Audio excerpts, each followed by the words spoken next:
आप सभी को नमस्कार। आज हम अलजेब्रा की शुरुआत करेंगे और जिसमें सबसे पहले हम अलजेब्रा में बात करेंगे इक्वेशंस की। और इक्वेशंस में हम बात करेंगे इक्वेशन मतलब समीकरण, जिसमें सबसे इम्पॉर्टेंट जो है वो है लीनियर इक्वेशन और दूसरा क्वाड्रेटिक इक्वेशन। ये दोनों इक्वेशन पे बेस्ड क्वेश्चन आपके एग्जाम में आते हैं। सो लीनियर इक्वेशन को समझेंगे और क्वाड्रेटिक इक्वेशन द्विघात समीकरण और सरल रेखा जैसे होती है लीनियर इक्वेशन का रिप्रेजेंटेशन जो होता है वो एक कोऑर्डिनेट में अगर हम करते हैं कभी भी तो वो it is a linear equation is like straight line. तो वो भी हम बात करेंगे कि इन दोनों के बारे में थोड़ा विस्तृत चर्चा करेंगे कि इस पे बेसिस पे कोई भी क्वेश्चन अगर एग्जाम में आएगा तो आपसे रुकना नहीं चाहिए। उसके बाद हम अलजेब्रा में फर्दर मूव करेंगे और आगे हम बात करेंगे। इस लेसन में will focus in equations linear and quadratic. चलिए शुरुआत करते हैं और समझते हैं। तो देखिए लीनियर इक्वेशन क्या होती है। लीनियर का शब्द का अगर आप मतलब देखते होंगे, लीनियर इक्वेशन मैं यहाँ पर लिख रहा हूँ, ठीक है। तो लीनियर सुनते ही आपके दिमाग में कुछ लाइन की तरह ख्याल आ रहा होगा। तो देखिए पहली बात तो ये लीनियर इक्वेशन है क्या। तो देखिए अगर मैं आपके सामने कोई भी इक्वेशन ऐसे लिखता हूँ ax + by + c = 0, तो ये जो इक्वेशन है, इक्वेशन कब होता है, देखो इसको अगर हम केवल इतने की बात करें ना, ये कहलाता है टर्म, ठीक है। इस टर्म को हमने इक्वल टू समथिंग कर दिया, तो जब इसको हमने इक्वल टू समथिंग कर दिया तब ये बना इक्वेशन। केवल ax + by + c is nothing but terms, ठीक है। And this when equated to something it becomes equation, something equal something, equation हो गया। तो अगर आपने लेट से लिखा हुआ है ax + by + c = 0, तो देखिए इसमें होता क्या है कि एक जो सबसे इंपॉर्टेंट चीज़ आपको अंडरस्टैंड करना है कि कभी भी जो वेरिएबल्स होते हैं, ये यहाँ पर ए बी सी के हैं, कांस्टेंट्स हैं, इनकी कुछ वैल्यू होगी, कोई इंटीजर हो सकता है, फ्रैक्शन हो सकते हैं, डेसिमल हो सकते हैं, rational, irrational, A B C कोई नंबर्स हैं जिनकी वैल्यूज फिक्स होंगी। एक्स और वाई जो आपके हैं ये वेरिएबल हैं, एक्स और वाई क्या हैं आपके वेरिएबल, तो ये वेरिएबल्स हैं जो चेंज हो रहे हैं। तो ये इक्वेशन है एक्स और वाई में। तो जब भी जो भी आपके पास वेरिएबल्स हैं उनमें देखो कि हाईएस्ट डिग्री क्या है। जैसे यहाँ पर x की मैक्सिमम पावर क्या है 1, y की मैक्सिमम पावर है 1। तो जब भी हमारे सामने कोई भी इक्वेशन लिखी होगी तो उस इक्वेशन को देख के हम जो भी वेरिएबल हैं x, y, z, मान लिया 3 वेरिएबल होते, तो तीनों वेरिएबल में हम देखते कि हाईएस्ट पावर किसी भी वेरिएबल की कितनी है। जैसे यहाँ पर जो हाईएस्ट पावर है आप बताओ वो कितनी है। यहाँ पर हाईएस्ट पावर जो भी आ रहा है that is equal to 1।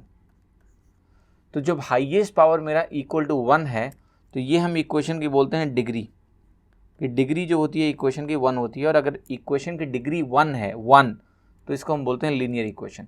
So linear equation कौन सी इक्वेशन कहलाती है, जिसमें इक्वेशन की डिग्री क्या हो 1 हो।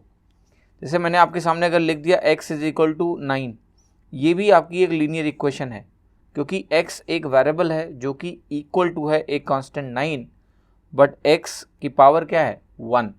डिग्री 1 की इक्वेशंस क्या होती हैं, लीनियर इक्वेशंस होती हैं। अब आप कह रहे होगे x = लाइन लीनियर इक्वेशन कैसे है। अगर आप थोड़ा सा अपनी कोऑर्डिनेट की नॉलेज का इस्तेमाल करें तो आपको समझ में आएगा कि अगर यहाँ पर x एक्सिस पे मेरे पास कोई वैल्यू 9 है और ये y एक्सिस है और मैं x = 9 की बात कर रहा हूँ, तो मैं ध्यान से दिखा रहा हूँ, आप इसको देखिए, मैं एक लाइन ड्रॉ कर रहा हूँ जो y एक्सिस के पैरेलल है। और इस लाइन पे आप कोई भी पॉइंट ले लोगे उसकी वैल्यू क्या होगी, उस पे x 9 ही होगा। इस लाइन पे कोई भी पॉइंट आप ले लो उसका x क्या होगा 9 ही होगा। तो ये x = 9 जो आपको सिंपली एक वैल्यू दिख रही है, जब x = 9 आप लिखते हो तो ये कंप्लीट लाइन को रिप्रेजेंट करती है। तो ये भी आपकी एक लीनियर इक्वेशन है। ax + by + c या -c जो भी लिखना है, तो जनरल फॉर्म जो लीनियर इक्वेशन की होती है वो होती है ax + by + c = 0। पर अगर आप केवल ax x = 9 लिखते हैं तो वो भी एक लीनियर इक्वेशन है, क्योंकि वो इक्वेशन लीनियर इक्वेशन की जो डेफिनेशन है उसको सेटिस्फाई करता है। ठीक, तो आपको ये समझ में आ रहा होगा। अब देखिए लीनियर इक्वेशन के बाद हम यहीं पर एक इंट्रोडक्शन में आपको दे रहा हूँ कि क्वाड्रेटिक इक्वेशन क्या होगी, द्विघात समीकरण। तो क्वाड्रेटिक इक्वेशन में हमें करना क्या है कि अपने इक्वेशन की जो डिग्री है उसे 2 करना है। क्वाड्रेटिक इक्वेशन हमेशा ऐसी इक्वेशन होगी जिसकी डिग्री क्या हो 2।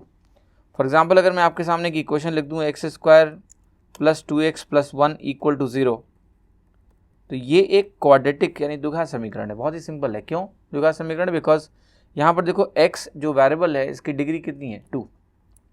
और आपने इसको इक्वेट किया तो ये बन गया इक्वेशन, राइट। तो x square plus 2x plus 1 is equal to 0 में जो वेरिएबल है उसकी पावर जो है हाईएस्ट पावर है वो 2 है, तो this becomes a quadratic equation. ये आपकी एक द्विघात समीकरण हो गई, ठीक है। अब जरा लीनियर इक्वेशन के बारे में थोड़ा सा ज़्यादा बात करेंगे ताकि हम लीनियर इक्वेशन को बहुत बेहतर तरीके से समझ पाएँ।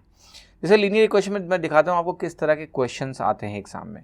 देखिए एग्जाम में क्या होता है कि आपको दो लीनियर इक्वेशन दिए जाएंगे, जैसे मैंने लिखा a1x plus b1y plus c1 equal to 0, और आपको एक लीनियर इक्वेशन दी जाएगी a2x plus b2y plus c2 is equal to 0।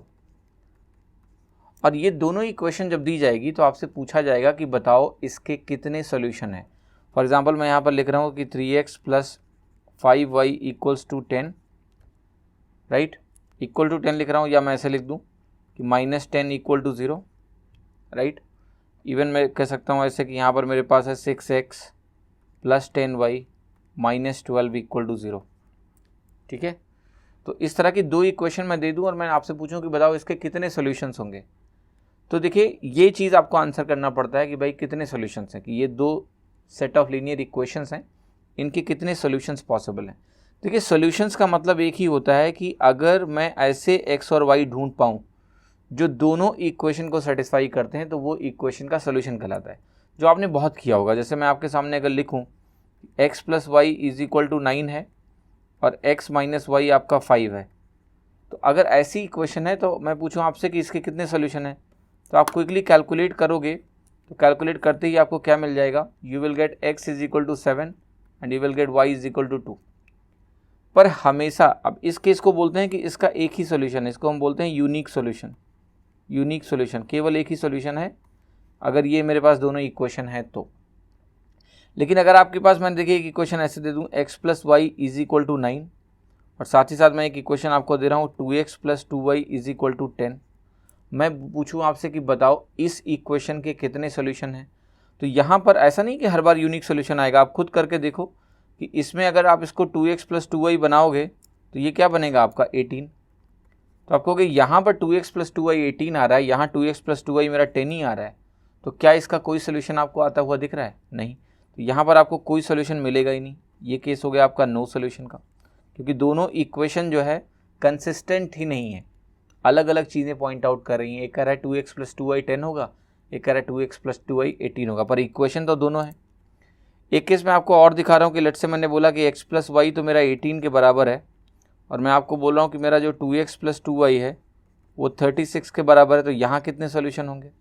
आप कहोगे दोनों इक्वेशन एक ही बात बोल रही हैं, इसको भी अगर मैं 2x प्लस 2y लिखूंगा तो ये भी 36 हो जाएगा।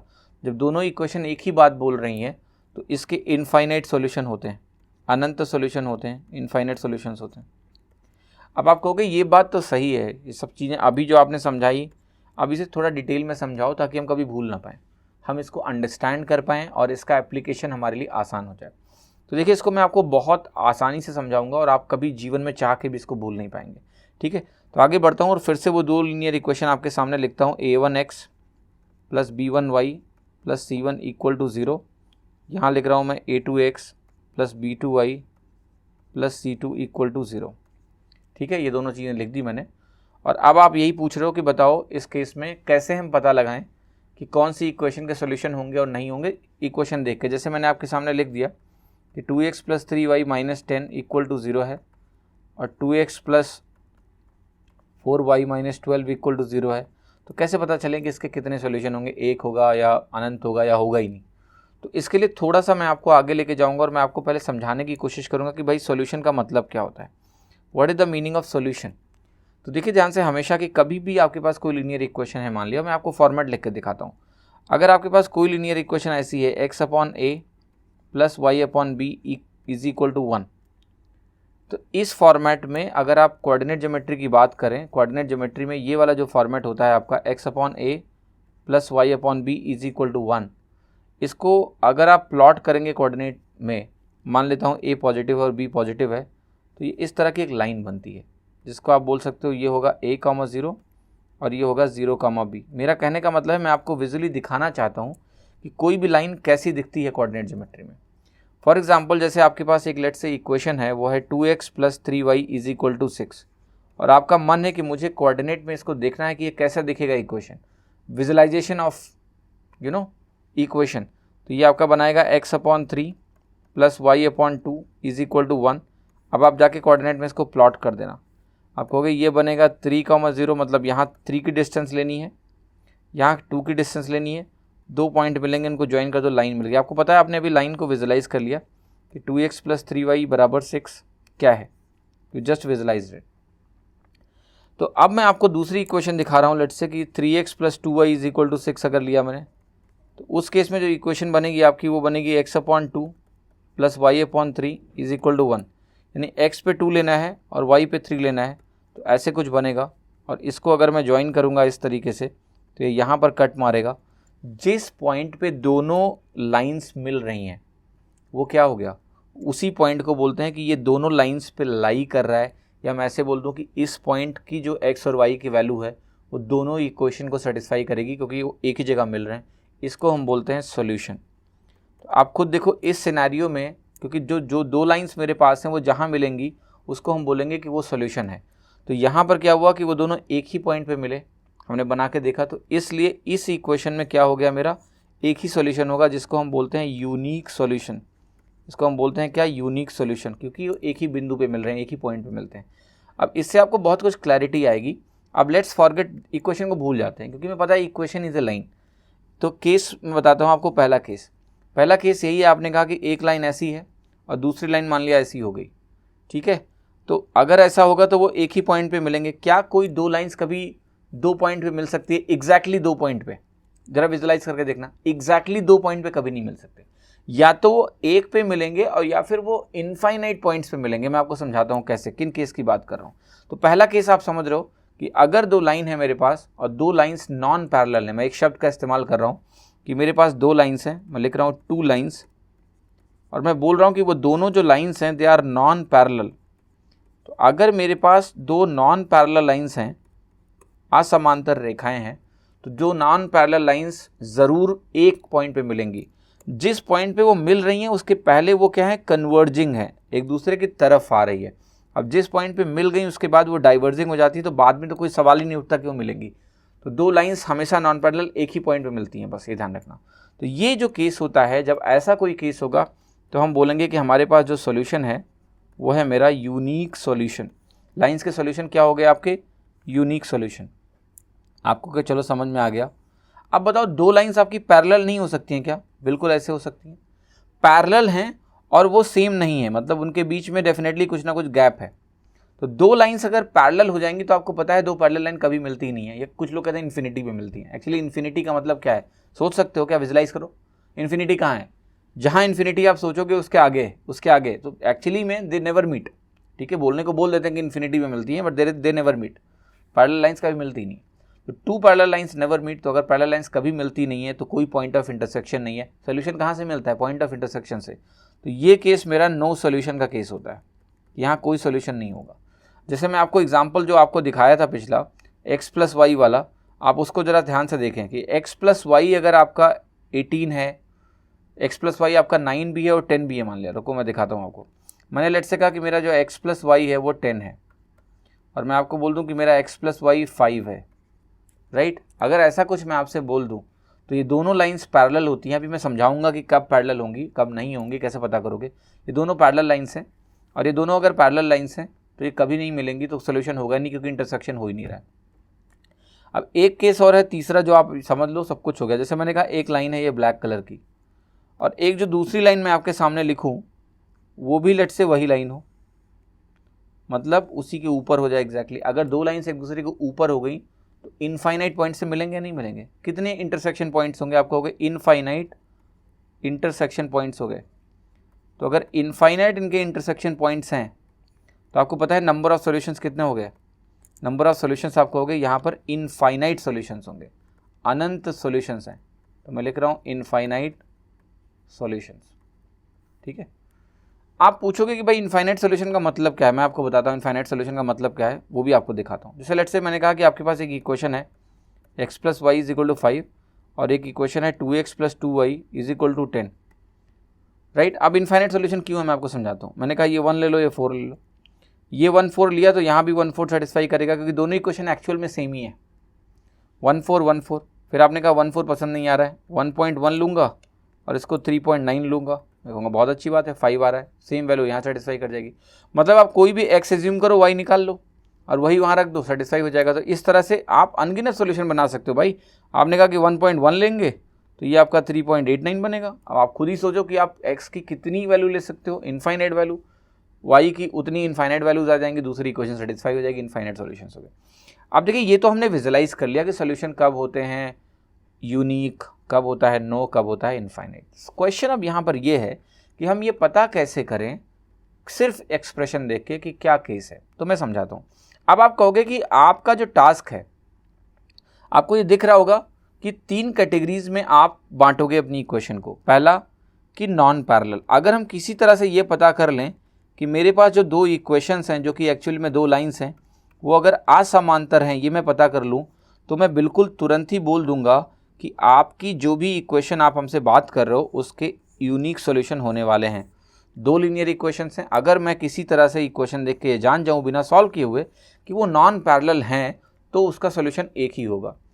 अगर आप ये जान गए कि दोनों इक्वेशन पैरेलल हैं और वो सेम नहीं हैं, लेकिन पैरेलल हैं लेकिन डिफरेंट हैं, एक में 5 है एक में 10 है, तो अगर पैरेलल हैं और लाइंस अगर डिफरेंट हैं, उनके बीच में गैप है, तो पैरेलल और सेम नहीं होंगे तो उनके नो सॉल्यूशंस होंगे। तो मैं कहूँगा दूसरा, अगर हमें पता करना है कि अगर लाइंस पैरेलल है एंड डिफरेंट हैं, मतलब सेम लाइन ना हो, कहीं ऐसा ना हो कि आप x + y = 10 और 2x + 2y = 20 को अलग अलग देख लो, ठीक है, पैरेलल हैं और डिफरेंट लाइंस हैं, तो हमें पता है कि नो सॉल्यूशन होंगे, दूसरा केस। तीसरा, अगर लाइंस पैरेलल एंड सेम है, 2 इक्वेशन आपने देखी, आपको एक इक्वेशन दिखी x + y = 10, एक दिखी 2x + 2y = 20, ये दोनों एक्चुअल में सेम लाइंस हैं। तो अगर दोनों इक्वेशन सेम हैं, ऑल्दो वो फॉर्म ऐसा लिखा होगा कि आपको शायद तुरंत ना दिखे कि वो सेम है, जैसे यहाँ 2 से मल्टीप्लाई करके लिख दिया गया, लेकिन है तो दोनों सेम ना, देखो ना ध्यान से, x + y = 10 ही है दूसरा भी। तो ये क्विकली पता लगा लेना कि दोनों लाइन सेम है, अगर दोनों लाइन सेम है तो इनफाइनाइट सॉल्यूशंस होंगे। तो अब हमारा फोकस यही है कि हम ये जान पाएँ पैरेलल है नहीं है क्या है, ठीक है। तो जरा आते हैं और बहुत इत्मीनान से मैं आपको समझाता हूँ। देखिए ध्यान से, कभी भी अगर आपको एक इक्वेशन दी मैंने a1x + b1y + c1 = 0, a2x + b2y + c2 = 0, ठीक है, तो मैं आपको मैथमेटिकल एक्सप्रेशंस भी दिखाऊंगा और साथ ही साथ मैं आपको समझाऊंगा भी कि लाइंस को पैरेलल कैसे पता करेंगे। आप मुझे बताओ कि लेट्स से मेरे पास एक लाइन है जो कि मैंने लिखा 2x + 3y, राइट, -10 = 0, ये मेरे पास एक लाइन की इक्वेशन है लेट्स से, ठीक है। अब देखो लाइंस कब पैरेलल रहती हैं, मैं आपको बता रहा हूँ। अगर आपके पास ये दोनों दिख रहे हैं ना, और अगर आप एक काम करो सिर्फ कि इस 2x को और 3y को दोनों को सेम फैक्टर से मल्टीप्लाई करो। जैसे मैंने कहा कि 2x को मैं मल्टीप्लाई करूँगा लेट्स से 2 से, तो ये बन जाएगा 4x, तो मैं इसको भी 2 से मल्टीप्लाई करूँगा तो ये बन जाएगा 6y, ठीक है। अब ध्यान से देखना आप, अगर मैंने यहाँ पर आप कहोगे कि 2 पॉसिबिलिटी हैं, एक कि 4x + 6y, ये अगर 2 से मल्टीप्लाई हुआ तो ये भी 2 से मल्टीप्लाई हुआ, x और y के दोनों के कोएफिशिएंट सेम से मल्टीप्लाई हुए हैं। अगर ये 10 भी आपने उसी 2 से मल्टीप्लाई किया 20 = 0, तो क्या आपको ऊपर वाली लाइन ही नहीं मिल गई? क्या आप इसको सेम लाइंस बोलोगे? यस, तो ये सेम लाइंस कहलाएंगी। कोई अंतर ही नहीं भाई, सबको आपने 2 से मल्टीप्लाई कर दिया, तो मैं इसको डिवाइड करके वापस यहीं पहुंच सकता हूं, ठीक। आप कहोगे अगर आपने x को जिस कोएफिशिएंट से मल्टीप्लाई किया 2 से, y को भी उसी से मल्टीप्लाई किया होता, लेकिन इस 10 को 2 से मल्टीप्लाई न करके मान लिया किसी और फैक्टर से कर देता, 1.5 से कर देता, मतलब ये 20 नहीं आता यहाँ पर। ये भी अगर 2 से मल्टीप्लाई होगा फिर तो लाइन ही सेम है, 1.5 से मल्टीप्लाई कर दो 15 बन गया। तो देखो ये लाइन क्या है, सेम नहीं है, ये लाइन है पैरेलल और डिफरेंट है, सेम लाइन नहीं है भाई। तो ये क्या हो गया आपका, इसको मिलाओगे तो नो सोल्यूशन का केस बनने वाला है। अब एक बात और देखो, जैसे तुमने x को मान लिया मल्टीप्लाई किया 2 से, और y के कोएफिशिएंट को 2 से मल्टीप्लाई नहीं किया, मान लिया 3 से कर दिया, या किसी और 2 से नहीं किया, बस तो 2 से नहीं किया 3 से कर दिया मान लिया, तो ये 9y बन गया। तो जब x को जिस कोएफिशिएंट से आपने मल्टीप्लाई किया है, मान लिया 2 से किया तो 4 बना, और y को जिससे मल्टीप्लाई किया वो सेम नहीं है, यहाँ कुछ भी हो फर्क नहीं पड़ता, यहाँ आप k लिख दो, तो ये हो गई सीधे डिफरेंट लाइंस, मतलब पैरेलल भी नहीं है, सीधे डिफरेंट लाइंस हो गई और नॉन पैरेलल हो गई, आप ऐसे कह लो, असमांतर रेखाएं हो गई, नॉन पैरेलल। और नॉन पैरेलल में आपको पता ही है क्या होता है, इनफाइनाइट सोल्यूशन नहीं मिलते हैं बल्कि यूनिक सोल्यूशन मिलता है। ठीक है, अब देखो मैं आपको बताता हूँ कि ये जो आपके सामने लिखा है एक्सप्रेशन, इसको आप मैथमेटिकली कैसे लिख सकते हो, सारे केसेस को ध्यान से देखना। आप कहोगे अगर मेरा a1 upon a2, a1 a2 को मतलब पता है क्या है कि जिस वैल्यू को आपने मल्टीप्लाई किया या डिवाइड किया, और b1 अपॉन b2 ये आपस में अगर बराबर नहीं है, ध्यान से देखो, ये अगर आपस में बराबर नहीं है मतलब आप समझ गए कि ये ना तो पैरेलल लाइन होगी डिफरेंट वाली, ना पैरेलल लाइन होगी सेम वाली। अगर ये रेशियो बराबर होंगे तभी मतलब इनको सेम फैक्टर से मल्टीप्लाई किया गया है। अगर ये बराबर ही नहीं होंगे तो ये डिफरेंट लाइंस हो गई, और यहाँ पर आपको मिलेगा केवल एक सॉल्यूशन जिसको आप बोलोगे यूनिक सॉल्यूशन। ये हो गया आपका केस 1 का मैथमेटिकल एक्सप्रेशन। केस 2 में आए नो सॉल्यूशन में, देखो नो सॉल्यूशन में आप कहोगे a1 अपॉन a2 अगर b1 अपॉन b2 के बराबर है, मतलब x और y के कोफिशिएंट को सेम फैक्टर से मल्टीप्लाई किया गया है, तो अब डिसाइड करेगा c1 और c2 की भाई सेम लाइन है या नहीं है। आप कहोगे अगर मेरे को इसको सेम लाइन नहीं रखना है तो ये c1 बाई c2 के बराबर नहीं होना चाहिए भाई, a1 upon a2 b1 upon b2 के बराबर होना चाहिए, लेकिन ये c1 अपॉन c2 के बराबर नहीं होना चाहिए। अगर ऐसा है तो ये केस हो जाएगा आपका नो सॉल्यूशन, क्योंकि लाइंस क्या होंगी पैरेलल लेकिन डिफरेंट, नो सॉल्यूशन बन गया भाई। अब जरा एक केस देखो, a1 अपॉन a2 है, ये b1 अपॉन b2 के बराबर है, और यही चीज़ अगर c1 अपॉन c2 के बराबर हो गई तो आप कहोगे कि यहाँ पर ये लाइन ही सेम है भाई, सेम फैक्टर से मल्टीप्लाई किया गया तीनों चीज़, कांस्टेंट टर्म भी, y का कोफिशिएंट भी, x का कोफिशिएंट भी, तो ये थर्ड केस बना और आपके यहाँ अनंत सॉल्यूशन हो जाएंगे जो कहलाता है इनफाइनाइट सॉल्यूशन। तो अब आपको देखो विजुअल अंडरस्टैंडिंग भी हो गई और आपको मैथमेटिकल अंडरस्टैंडिंग भी हो गई। एग्ज़ाम में आपको इसी तरह का इक्वेशन लिख के a1 b1 c1 a2 b2 c2 का इक्वेशन का फॉर्मेट लिख के आपसे वो पूछ सकता है कि अगर नो सॉल्यूशन है तो क्या होगा, यूनिक सॉल्यूशन है तो क्या होगा, इनफाइनाइट सॉल्यूशन है तो क्या होगा। तो आप इस पोजीशन में हो कि आप इसको चुटकियों में लगा सको। ठीक है, अब देखिए एग्ज़ाम में कैसे कैसे सवाल बनते हैं। एग्ज़ाम में क्वेश्चन देखिए आपका ऐसे बन जाता है कि यहाँ लिख दिया उन्होंने 2x plus 3y plus 9 equal to 0, और यहाँ पर आपका लिखा, यहाँ पर आपका उन्होंने लिख दिया let say 3x plus k minus 1 into y, k minus 1 into y plus 12 equal to 0। ठीक है, अब देखिए इस इक्वेशन में आपसे एक छोटा सा सवाल वो आपसे पूछ सकता है कि k की वैल्यू आप बताओ उस केस में जब इस इक्वेशन के नो सॉल्यूशन हो, जब इस इक्वेशन के नो सॉल्यूशन हो। ठीक है, क्लियर। मैं पूछता हूँ k की वैल्यू आप बताओ जब इस इक्वेशन के इनफाइनाइट सॉल्यूशन हो, इनफाइनाइट सॉल्यूशन हो, और मैं आपसे पूछ रहा हूँ कि k की वैल्यू आप बताओ जब इस इक्वेशन का यूनिक सॉल्यूशन हो। मतलब समझ रहे हो आप, मैंने क्या किया है कि इसी इक्वेशन में एक पर्टिकुलर वैल्यू को ही मैंने अभी डिफाइन नहीं किया, k। अब k की डिफरेंट डिफरेंट वैल्यू के लिए डिफरेंट डिफरेंट पॉसिबिलिटी बनेगी, क्या बनेगी क्या नहीं बनेगी ये ज़रा देख लेते हैं। आप कहोगे देखो एक चीज़ यहाँ कि यहाँ x के कॉफिशिएंट को सिंपली किससे मल्टीप्लाई किया गया, 1.5 से, 1.5 से। अब 3k माइनस 1 बना रहा है तो ये पता नहीं कि भाई क्या केस है, लेकिन आप बताओ ये 9 को किससे मल्टीप्लाई किया 12 बनाने के लिए, क्या 1.5 से किया गया, नहीं। तो आप कहोगे यहाँ जो a1 अपॉन a2 यानी 2/3 है, ये जो है 2/3 एक्चुअल में इसी के बराबर नहीं है, 9/12 के बराबर नहीं है। तो मतलब एक चीज़ तो मुझे समझ में आ गई कि यहाँ पर इनफाइनाइट सॉल्यूशन वाला केस तो बन ही नहीं सकता, क्योंकि उसमें तीनों बराबर होने चाहिए, a1 upon a2 b1 upon b2 c1 upon c2, यानी सेम स्केल फैक्टर से सारी चीज़ें मल्टीप्लाई हों।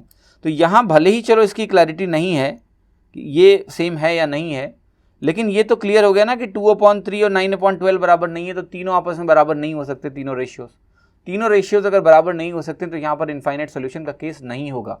आपको पता है क्वेश्चन में ऐसी भी डेटा दिए जा सकते हैं जहाँ k लिख दिया और सीधे ये पूछ लिया कि ये जो सॉल्यूशन है which of the following statement is incorrect, और वो स्टेटमेंट क्या हो सकता है, इसमें इतना ही देखे कि these two equations can have infinite solutions, जो कि इनकरेक्ट स्टेटमेंट है। इनफाइनाइट सॉल्यूशन तो हो ही नहीं सकते, क्योंकि ये स्केल फैक्टर बराबर नहीं है तो कभी भी दो इक्वेशन सेम नहीं हो सकती। चलो ठीक है, यानी आपको समझ में आ गया कि ये केस यहाँ पर नहीं बनेगा। अब केस क्या है, या तो नो सोल्यूशन होगा या यूनिक सोल्यूशन होगा।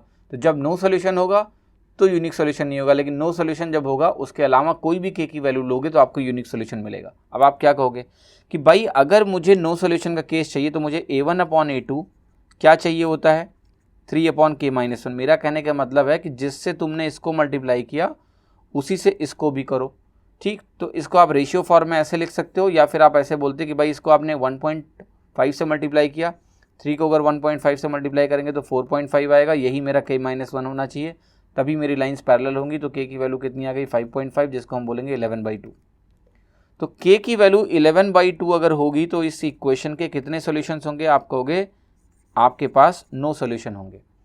तो यूनिक सॉल्यूशन कब होगा, आप कहोगे अगर k 11/2 के बराबर नहीं है तो k के यूनिक सॉल्यूशन होंगे, ठीक है, यूनिक सॉल्यूशन होंगे। बस k 11/2 के बराबर ना हो, क्योंकि अगर k 11/2 के बराबर हो गया, कि अगर 11/2 के बराबर हो गया देन इसके नो सॉल्यूशन हो जाएंगे।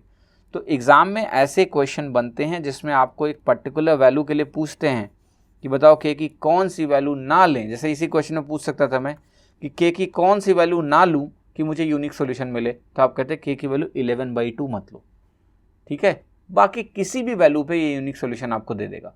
तो जस्ट बी अलर्ट, जो केसेस मैंने आपको 3 बताए हैं दे आर सफिशिएंट कि आपके पास कोई भी क्वेश्चन अगर लीनियर इक्वेशन बेस्ड आता है जिसमें आपको सॉल्यूशंस के बारे में पूछता है कि बताओ इसका नो सॉल्यूशन होगा या इनफाइनाइट सॉल्यूशन होगा, you will be able to easily answer it without any problem. Next lesson में हम बात करेंगे आपसे क्वाड्रेटिक इक्वेशन की और उसकी कुछ महत्वपूर्ण जानकारियाँ जो आपके लिए बहुत बहुत बहुत हेल्पफुल है। Thank you.